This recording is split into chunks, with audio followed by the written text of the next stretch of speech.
अऊज़ु बिल्लाहि मिनश्शैतानिर्रजीम बिस्मिल्लाहिर्रहमानिर्रहीम। लाखों करोड़ों दरूद पाक नबी अकरम सल्लल्लाहु अलैहि वसल्लम पर और उनकी आल पर।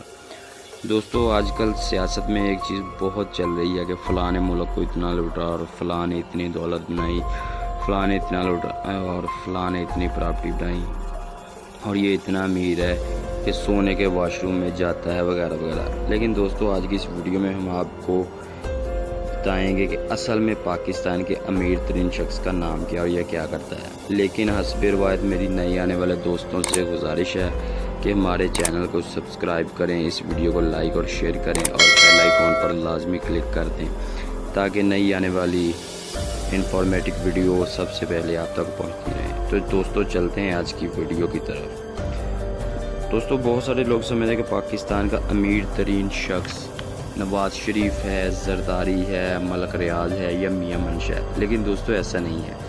पाकिस्तान के अमीर तरीन शख्स का नाम शाहद खान है और ये अमेरिका में रहता है। दोस्तों, शाहद खान 1950 में लाहौर में पैदा हुए और ये एक मिडिल क्लास फैमिली से ताल्लुक़ रखते थे।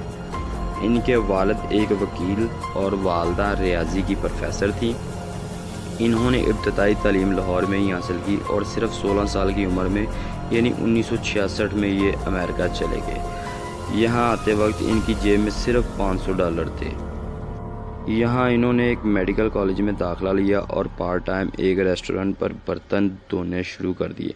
इस वक्त शाहद खान को 1 घंटा बर्तन धोने के लिए $2 मिलते थे और ये रोज़ाना तकरीबन 4 घंटे बर्तन धोते और खाने पीने का बंदोबस्त करते। यहाँ इन्होंने एक कमरा ले लिया जिसका किराया ये $2 एक रात का अदा करते थे।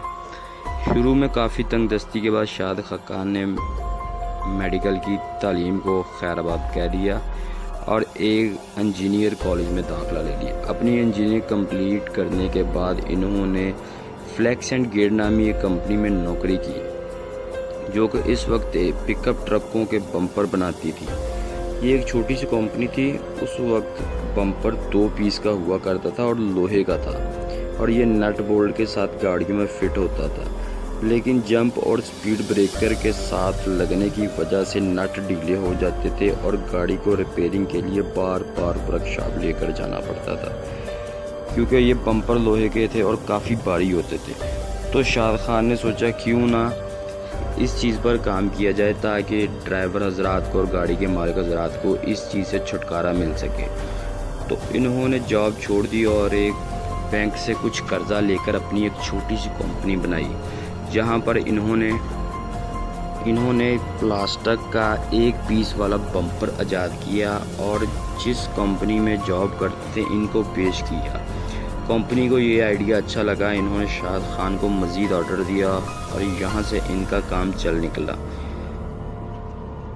जब ये बात टोयोटा कंपनी को पता चली तो उन्होंने शाहद खान को साथ काम करने की ऑफ़र की। तो शाहद खान ने इनकार कर दिया और कहा कि वो ऐसे किसी के अंडर काम नहीं कर सकते। तो टोयोटा कंपनी ने अपनी तमाम गाड़ियों के बम्पर इनसे बनाने का फ़ैसला किया। बस फिर क्या था, शाहद खान की किस्मत चल निकली और इन्होंने पीछे मुड़कर नहीं देखा। जिस कंपनी में जॉब करते थे इसी कंपनी को इन्होंने ख़रीद लिया और इसका नाम फ्लैक्स एंड गेट ही रहने दिया और इसको मज़ीद बड़ा करके काम फैलाया। इस वक्त शाहद खान अमेरिका में ही रहते हैं और ये 2 अमेरिकन फ़ुटबॉल क्लबों के मालिक भी हैं और इनकी कुल दौलत तकरीबन $10 अरब है यानी पाकिस्तानी 1600 अरब रुपया। इन्होंने वहीं शादी कर ली और वहीं रहते हैं। 1991 में इनको अमेरिकन नेशनैलिटी मिल गई थी। अभी अमेरिका में ही रहते हैं और कभी कभी लाहौर चक्कर लगाते हैं क्योंकि लाहौर में अभी इनकी वालदा रहती हैं और वो अमेरिका नहीं इनके साथ गई। ये वही कभी कभी 3-4 माह बाद अपनी वालदा को मिलने आते हैं। दोस्तों, आज की अगर ये वीडियो अच्छी लगी तो हमारे चैनल को सब्सक्राइब करें, लाइक करें, इस वीडियो को शेयर करें और बेल आइकॉन पर लाजमी क्लिक कर दें। अपना और अपने दोस्तों का ख्याल रखिएगा। इंशाल्लाह मिलते हैं अगली वीडियो तक। तब तक अल्लाह हाफ़िज़।